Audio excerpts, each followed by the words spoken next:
audio and everything's okay for the audience. I've had a few where like we started having a conversation and like 20 minutes in realized, oh, there's no audio. Like, Yeah, that can be a bummer. yeah, and you're like, it's okay. He just said I was right about everything. That's all that happened. Smart guest. Yeah. All right. Looks like we're live. So, Rick, thanks for coming on. I really appreciate you taking the time to have a conversation with me. You recently released a video, the end of quantum reality. I wanted to talk a little bit about that. Could you tell us a little bit about the movie and about yourself before we get started? Yeah, sure. The End of Quantum Reality is essentially a documentary film examining the life and work of Professor Wolfgang Smith. I had encountered this man sort of as a hovering spectral presence when I was doing my first film, The Principal.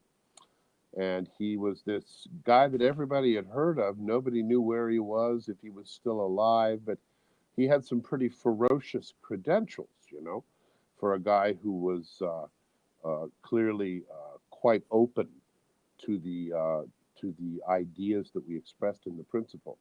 The guy was, accepted into Cornell at 14 years of age for masters in mathematics, physics, and philosophy. Got those degrees at 18. Had his graduate degree in quantum mechanics by the time he was 20, and was teaching mathematics at MIT by the time he was 25. So this is a guy who had the platinum credentials, so to speak. And when I finished the principle, which was an examination of the challenges facing our present worldview in the very large, in cosmology, I wanted to do a follow up that would examine the challenges in the very, very small, which are even more profound. And of course, Dr. Smith is the author of an absolutely stunning book called The Quantum Enigma. So, long story short, I decided to try to find out if he was still alive. I found out that he was. He had retired years ago. He was in seclusion. He did not want to talk to anyone. His books spoke for themselves. He couldn't care less about, any further. He was in his late 80s, and he figured, he was going to enjoy life with his lovely wife. But it turned out he had seen the principle. And so when I contacted his publisher in New York and identified myself as the producer of the principle, I got to speak to him. And that was the beginning of what has blossomed into a very dear friendship. And that's really the way we got this film made. Yeah, awesome. The comments are saying if you could talk a little bit louder, they'd really appreciate it. You're still a little I quiet. certainly will. How is this? Is this okay for everybody? Yeah, that sounds good. That sounds good for me. Okay, I'll remember. I'll remember to use my stage voice. So the title of your movie is "The End of Quantum Reality." What do you mean by that? Like, what is? Do you mean like an end to the view that reality is quantum, or an end to quantum mechanics as a field? What exactly do you mean by that? The first and not the second. Um, the film is ultimately not about quantum mechanics because Wolfgang Smith absolutely is persuaded and has been his whole professional life that quantum mechanics is physics come into its own. He learned quantum mechanics. I mean, he was at Cornell when Feynman was at Cornell. So he learned it the old school way. I mean, the rigor back then was pretty profound. Uh, what they managed to persuade him to the core of his being is that quantum mechanics is the correct bottom physical theory. And because really, once you accept that, the only question is, what does it mean? The only question left is not, strictly speaking, a scientific question.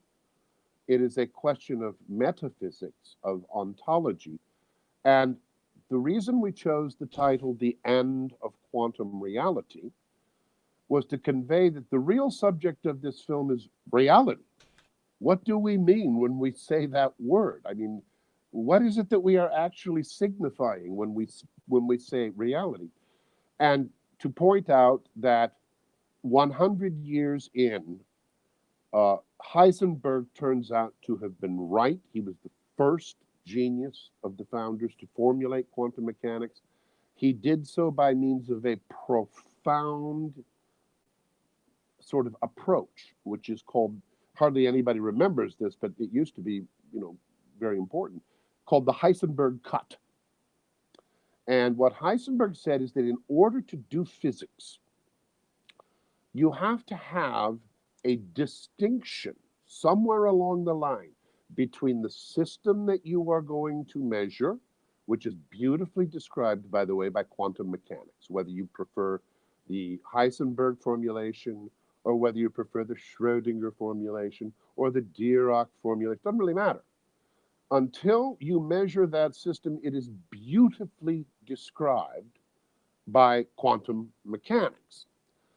But Heisenberg said if you want to turn this into physics, then you have to put a cut, in German, a Schnitt, great word, a Schnitt, in between the system that you are going to measure and the measuring apparatus and the environment, which is just the rest of the world. And without this Schnitt, Heisenberg said, you cannot turn this into physics. So the Heisenberg cut, or the Schnitt, was the basis upon which Wolfgang Smith fastened on to this question. Because we really have a fundamental problem here. If reality is quantum, why is it that the world does not in any way, shape, or form look quantum to us? I am looking at you, you are not multi-locating, you are not in superposition, etc., etc., etc. And yet, how is it that this physics is so accurate that we can conduct this discussion over this computer today precisely because of quantum mechanics? So that paradox has been hanging around for 100 years. It is not strictly a scientific question, but it is a profound one. So what did you mean when you said the end of quantum reality? That we will never be able to construct a world picture that assumes that the world emerges from the bottom up. In other words, one of the two most powerful and successful assumptions of the scientific Enlightenment project has failed, and that one is reductionism. The world will not be found to reduce down to these fundamental particles, which of course was the assumption that led to 400 years of science, 400 years of triumph. Well, But we've reached the end of that road. It's not going to work. Well, what do you mean? Because when I understand reductionism doesn't mean we're going to necessarily reduce just to physical particles. It can reduce to any natural things. It doesn't necessarily mean it's going to reduce to particles. So why do you assume that reductionism has failed as a complete enterprise when I agree we're not going to reduce to just particles, but that doesn't mean we can't reduce to other things. Okay. Whatever you reduce to, it doesn't matter what. You can reduce to many worlds. You can reduce to guardian angel pilot waves that push particles around, knowing the past, present, and future of the universe. It doesn't matter how you try to get beneath quantum mechanics. It doesn't matter, because you're still going to have a measuring problem. You are still going to face this fundamental paradox that you have a system that is beautifully described by your mathematics right up until you measure it. And when you measure it, something absolutely discontinuous and, from the point of view of reductionism, inexplicable happens. My photon is perfectly described by the Schrödinger equation until it hits the photographic emulsion, at which point the Schrödinger equation instantly collapses. And all of the probabilities which described that photon are collapsed down into one specific location on one specific photographic emulsion plate. And you're never going to get around that. There's nothing you can do. You can postulate many worlds, but that's not a scientific solution either. We have no evidence of that. You can't take me in, you can take me into the laboratory and show me photons impacting that emulsion plate. But wait, why do we need evidence? Because the the idea of reductionism doesn't mean that we can know what everything reduces to. It's just that everything does reduce. So it's possible that it reduces to a multiverse or whatever. The fact that we know it is irrelevant. So the measurement problem is epistemic. Can we know both the position and Oh momentum no, of two particles? I must say this is a point upon which we fundamentally disagree. The measurement problem is not epistemic; it is ontological, and this is fundamental. If we allow it to be epistemic, then there is nothing to stop us from sailing through the looking glass into, well, the moon isn't there until you look at it, or every time you blink your eyes, the universe is splitting off into as many copies as there were potential values for the observables of all of the trillions of quantum particles that you just blinked the branch into. Now, let me say right off the bat, it is perfectly possible to make a mathematical world in which those things occur mathematically. We can sail off and spend perhaps 300 years arguing about which multiverse we occupy and what other multiverses might be this, that, or the other thing. What we will never be able to do is conduct any scientific experiment whatsoever, any crucial, reproducible test of that hypothesis. Therefore, it is not a scientific solution. Well, What actually, we that's can, we may actually be able to do tests that can verify the multiverse and those other theories in the future. Those have been hypothesized, but that's a different issue because in those models, the measurement problem is solved. Like there is a solution to the measurement problem, which means the no, measurement problem is I disagree with you. The measurement problem is not solved. It is swept away under the carpet, but we still have to deal with this universe right here, which is the only one in which we can conduct scientific experiments. It doesn't matter if we want to build a if we want to build a semiconductor and we want to have a physics that actually works to produce that semiconductor.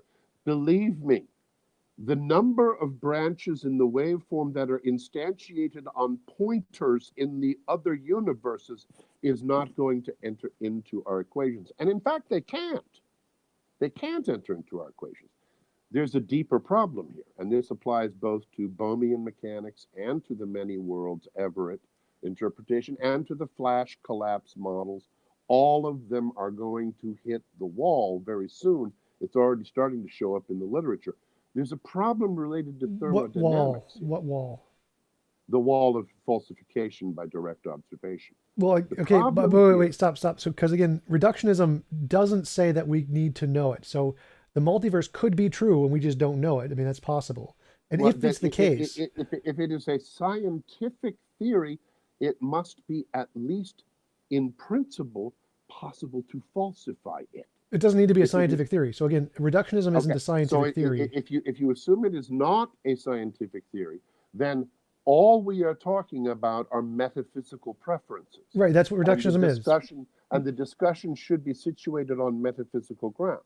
I'm not quite ready to surrender Well, no, science no, on no. that. So again, remember you said reductionism has failed. Reductionism is a Yes, it has. metaphysical position. Reductionism isn't a scientific hypothesis. That's Reductionism is a exactly right. It metaphysical is a position. metaphysical assumption about reality. Right, So right. So, here's the when thing. you say reductionism has failed, I mean, Yes, it has it failed. may not have because if the multiverse is true, then reductionism has succeeded. But the multiverse cannot possibly be true, and here's why.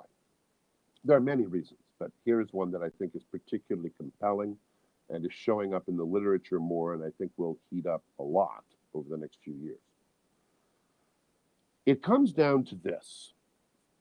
When you are doing quantum mechanics, you get an absolutely marvelous correlation to what we observe in the classical world because quantum mechanics has within itself certain mathematical aspects that prove to render quantum mechanics an excellent way to describe what we ultimately view in the real world. For example, we have something called the Boltzmann Constant. Are you familiar with that? Hmm. Okay. So that tells us that the degrees of freedom necessary for a molecule to be made up of quantum stuff has to be approximately the degrees of freedom that are allowed in quantum mechanics, which is a very small degree of freedom compared to what would be necessary to instantiate an quintillion other universes every time we blink. The amount of information in those particles has to be of order 1, because if it's higher, we violate the Boltzmann constant. We would see much higher degrees of heat dissipation in these processes than are actually observed.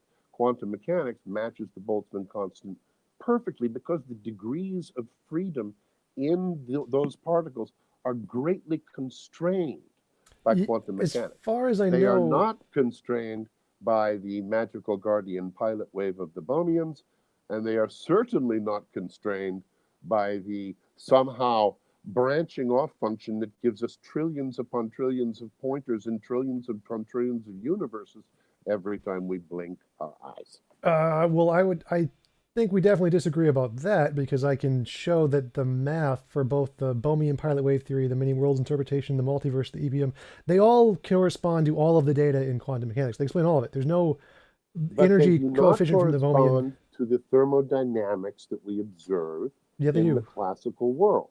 That's a fact. Now I can send you some references if you would What do you like. mean? What do you mean by thermodynamic facts we observe in Okay, the real world? Because as far as one sec. So as far as I know, all of the data in quantum mechanics is explained by all of these interpretations. Are you saying there's some other data that they not in all of the quantum data mechanics? in quantum mechanics is perfectly, in other words, you get the same result whether you do twice as much math like the Bohmians have to do for their guardian angel pilot wave, or whether you simply assume that there is nothing but a wave function, nothing else exists, and what we see here is just our particular branch of the wave function. That will give you the same outcomes of your experiments. What it will not do is give you the ability to account for the Boltzmann constant in the real world, in the classical world that we observe. The reason is this: heat dissipation is directly related to the amount of information in a given system, precisely the degrees of freedom in that system.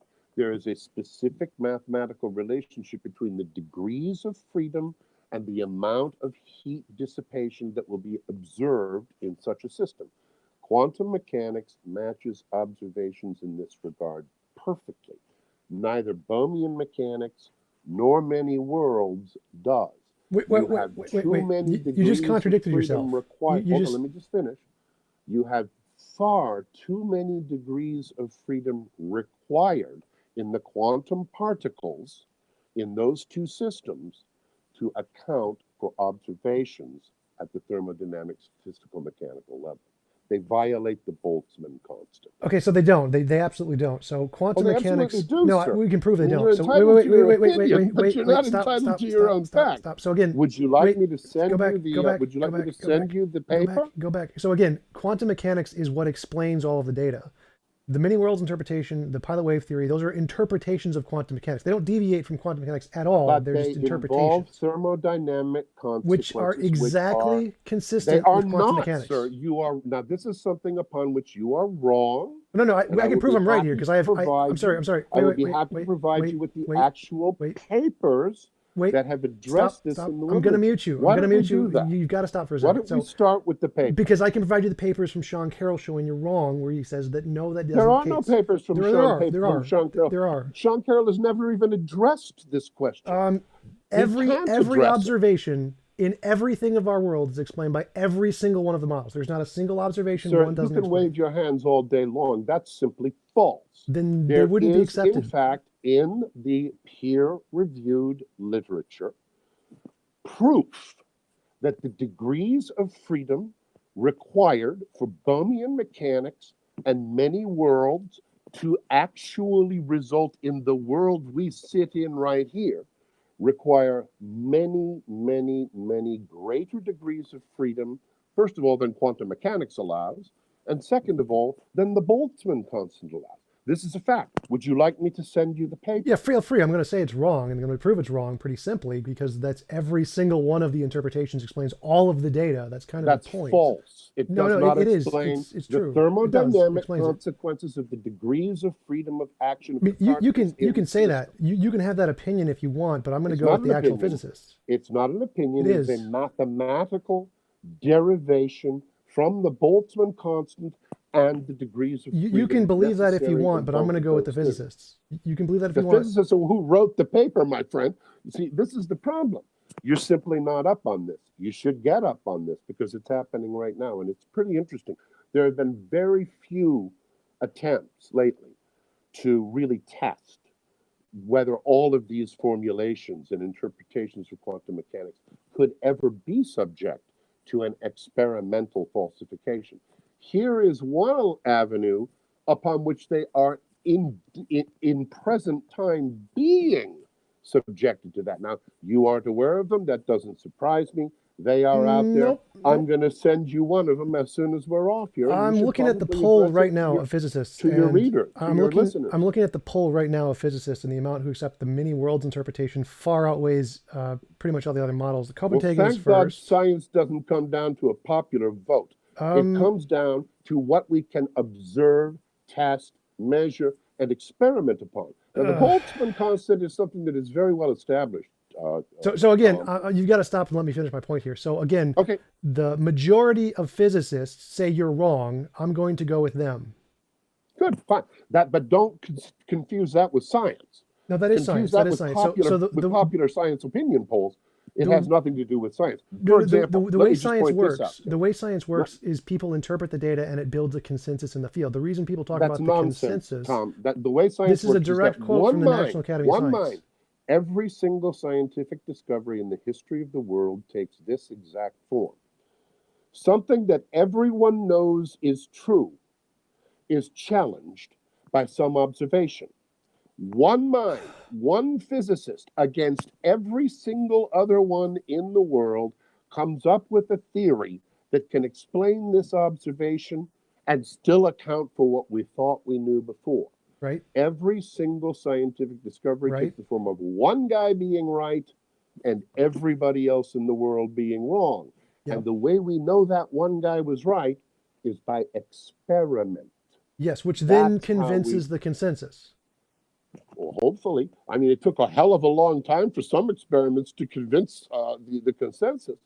But the point is, if in fact it can be shown, and it has been shown, that the degrees of freedom required for the particles and fields of Bohmian mechanics and many worlds, Everett's interpretation of quantum mechanics, if it can be shown that the degrees of freedom required exceed the degrees of freedom that are consistent with the Boltzmann constant, then we have found an experimental test to distinguish between quantum mechanics and these attempted improvements. Yeah, I agree with you, but unless you can present that data to the experts and convince the experts, I'm going to say you're probably wrong. So well, the data are out there being presented by the experts right now. I mean, this is a live issue now. Sure. So I would encourage you to just look into it. If you convince the majority of the physicists, I will agree with you. The majority has nothing to do with it, Tom. No. The majority has to do with how I verify. The question is, does the experiment show it? No. Here's the thing. In order to understand the experiment, you have to understand the field. I am not a professional physicist. For me to believe anything you're saying, you're going to have to convince them. If you can convince the majority of physicists that what you're saying is true, then yes, I'm happy to grant that. But from right now, when I look at the majority of physicists, they say you're making stuff up. No, that's not. They're not saying anything of the kind, John. They are. That's what you're saying. I'm not making anything up for peer-reviewed publication on this question by specialists. The very specialists that you say you are going to listen to, but you won't listen to them. I'm listening to them right now. Again, the polls show you have failed. That interpretation has failed. But the polls have nothing to do with it, Tom. Who cares what the polls say? No. Science has always consisted in one mind, overturning I what don't think you understand every how other science mind works. in the I don't world think you thought was understand how true. science works. It has, So science is not a no, popularity poll. Go back, go back. Remember how you said one guy starts with an idea, he makes a Yeah. prediction. The Mhm. prediction is then presented to the consensus and convinces the consensus. So if Okay, you're I have a right, if question for you. if you're right, and there is a test that shows that one of the quantum mechanics interpretations is better than the others, then Mhm. that's going to convince the consensus. And the fact that it hasn't Oh, I means don't you're know if that probably wrong. necessarily follows. I don't know if that. Look, let me just ask you one question. Let's assume, for the sake of argument, strictly for the sake of argument, that there exists a real demonstrable problem with the degrees of freedom in these reformulations of quantum mechanics.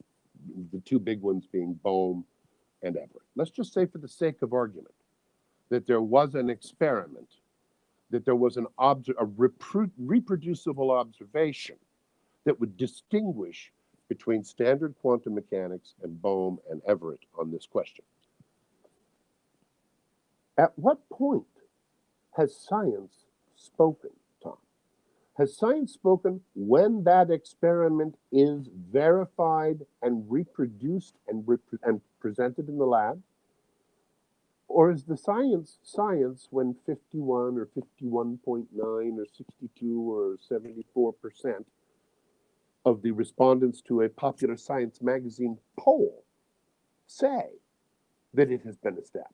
Obviously, it is when the experiment No, that's wrong. is It's done. when the physicists who actually look at the data have a Okay, great. consensus on the topic. Fantastic. We have found a bedrock point upon which we disagree. Well, And this isn't, again, you don't get an opinion on this. This is like literally all oh, no, scientists no, agree no. on I'm this. sorry, sir. That's No, no, not no. You can just that's look at not the true. National Academy of No, Sciences who that specifically is says that. your Nope. opinion, sir. I'm Yes, it quoting the is. National Academy of Sciences. So The again, statement the that way science consensus, progresses, Tom, listen, the statement that consensus determines science is, first of all, ridiculously false. And second of it's a all, is fact. an opinion. It Nope. is an opinion. It is No, neither a fact nor is it a truth. no, But it anyway, is. It literally is. I mean, we certainly disagree on this go point, back. so So we might as well move on. that's fine, but I'm going to just read as the National Academy of Science says, for science to progress, the experts in the field have to be convinced by it. If you convince none of them, you get nowhere.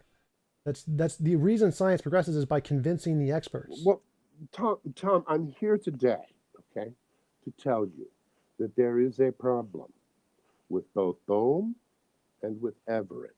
It's really new. I mean, it hasn't been circulating around that long, but it's in a number of papers now. It's being discussed on some of the leading blogs in the scientific world. You can go to Lubos Motl's blog, and he has done an extensive, very good treatment of this. And there are peer-reviewed papers that you can also access. I'm here to tell you there's a real problem here. And what am I doing? I'm persuading you. Well, Okay? no, you're Now, not. That's no, the thing is that's that fine. I I'm agree. I doing agree. my part to do what the National Academy of Sciences is telling you we should do. We should attempt No. to persuade based on evidence, and that's what I'm doing. Now, you can go ahead and say, I'm going to tune out of this discussion until 52.7% of the National Academy of Science agrees with you. That's fine. But please, don't confuse that with science. It is not established by 52.7% of the National Academy of Sciences. God knows.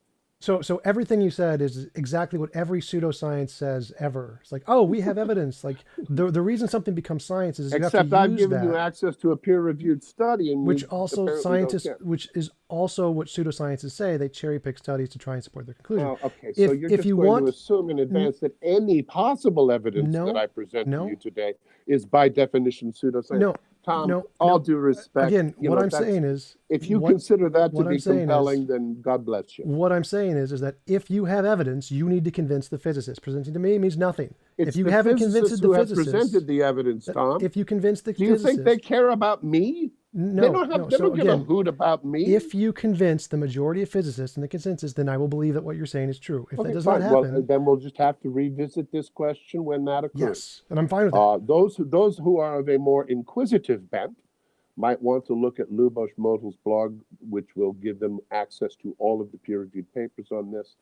The title of his blog on the reference frame is basic lethal flaws in revisionist interpretations of quantum mechanics. It's a great read, and I would encourage those who are not prepared to just sit around and wait for 51% of the vote to come in, who are actually interested in looking at this, which is a very interesting development, to go ahead and start with that blog. It'll take you to many interesting places. So anyway, what else would you like to talk about, Tom? Well, yeah. I mean, I totally agree. I think it's fine to look at it, but I'm going to, since I'm not an expert, and I recognize anyone who's not an expert is just going to leave it to the experts to actually decide. And That's right.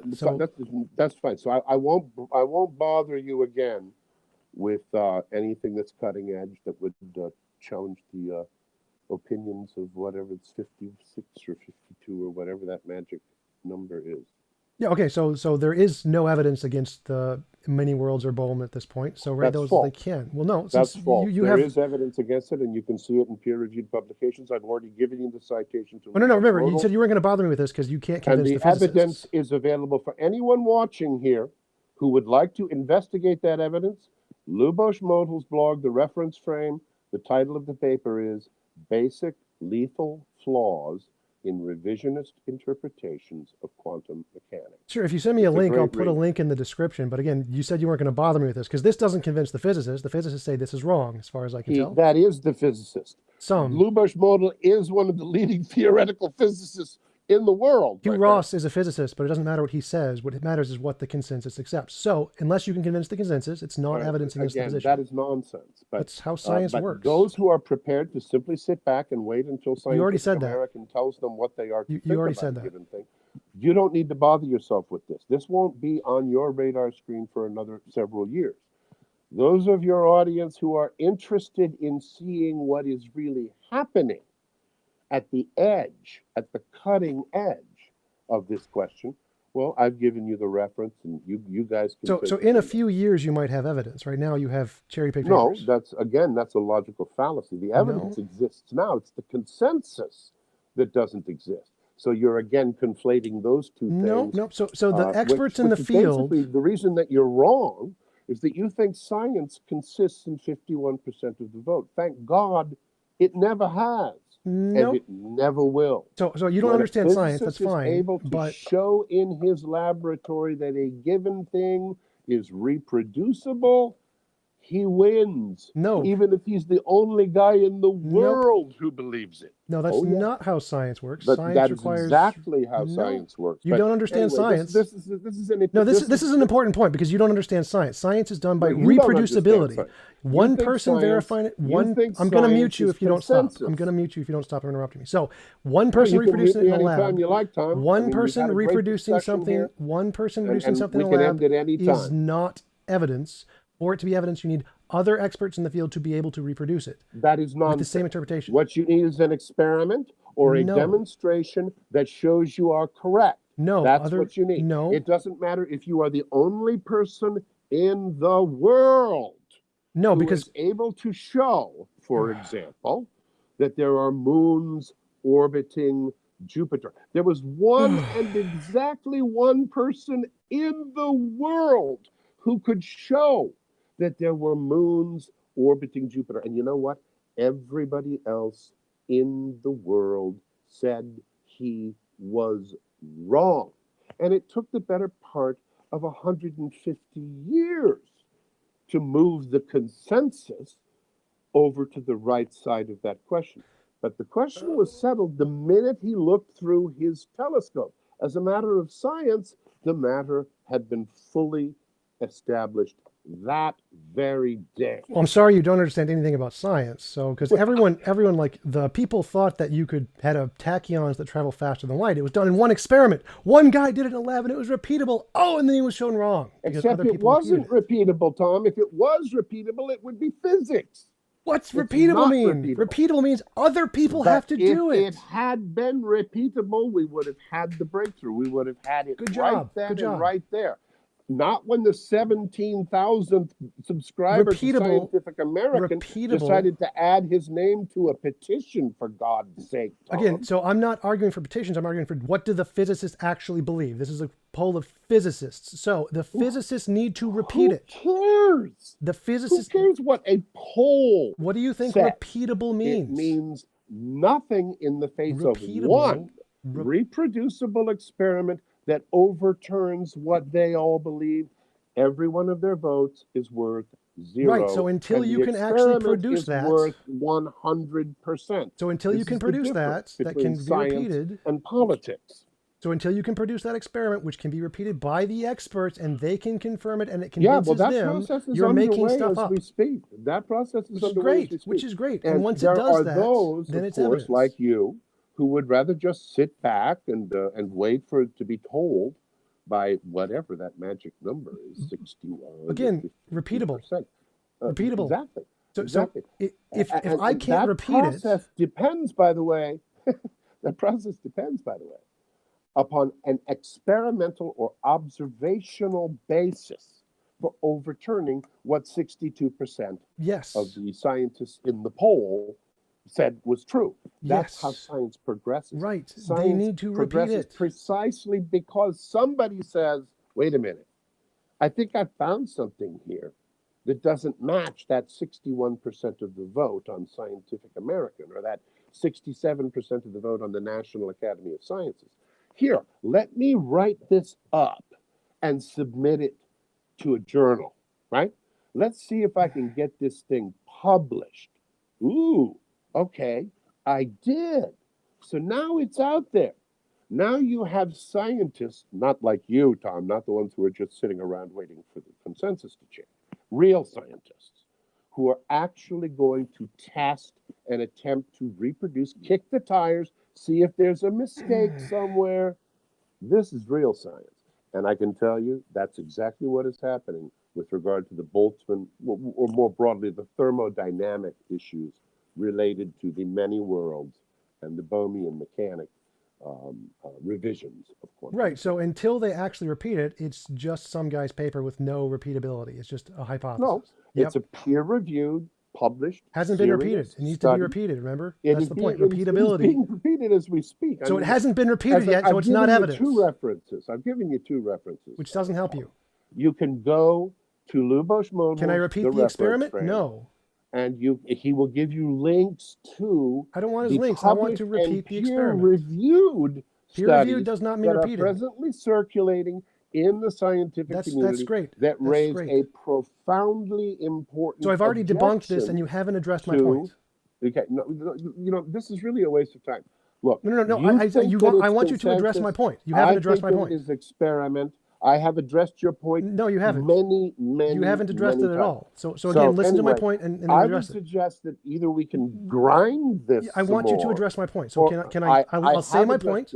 I'll say my point. I've addressed your point repeatedly. You haven't. Let me address it again. Okay. You have to know what my point is to address it. You say that science consists in a consensus of the specialists. No, it's not my point. Exactly so what you just wrong. said. So let me now say my you're point. denying what you said. So let me say my point again, and then you can address it. So, in order for something to be science, it has to be repeatable. You agree with that? Mm-hmm. Okay. That's what I said. Yes. So for it to be evidence, it has to be repeated. It has to be a crucial repeatable. So if it hasn't been repeated, we don't know if it's repeatable. It's just asserted. It has been. There are more. Wait. I'm not done yet. One. I'm not done. So for it to be repeated, you have to have people who can repeat it. Right? Mm-hmm. Absolutely. Now, I can't. I don't have a big lab to be able to do this. So I'm going to have to wait for the physicists to repeat it. And once they do, if it works, then that's going to... Jump right on in. The water's fine, Tim. There are studies being done on this as we speak. So again, not done. You haven't let me finish my point yet. If you're not interested, haven't let me finish my point yet. Let's move on to something you are interested in. You need to stop audience so I can finish my point. You still have not addressed my point. I've told them how they can find... Right, and I'm happy to put a link in the description. So that, again, so listen to my point. So for something to be evidence, it has to be repeated. For it to be repeated, you have to need someone to repeat it. And that's the physicist. No. The evidence consists in the first experiment. The verification and validation of the evidence consists in the repeats of the No, experiments. Let me give you an no. example. You still haven't addressed my Galileo point. You haven't looked even through got the to my point. telescope, Tom. He didn't have another telescope on the other side of the world to verify his findings. He had the only one, Tom. Now, Yeah, and everything he said could have been a delusion. Let me make my point here. No, you haven't let me make my point yet. You haven't even addressed my point. You make your point. So Let again, me know when you've made your point. Wow. Okay. Can you hear me at least? Have you made your point? No. Are you going to listen now? Okay. Well, let me know when you've made it, because I've heard you make it 7 times. No, you haven't. I've haven't let me finish it once. 7 times, and you still want to are you gonna grind are you on gonna let me? this. Are you gonna let me make it now? Are you gonna listen? I've let you make it repeatedly. You haven't let me finish once. So no, you haven't. Of course I have. Of course I have. And of course, so are you gonna let me make it now? Either. Are you gonna let me make it now? I am happy that you made it. Let me know when you've made it.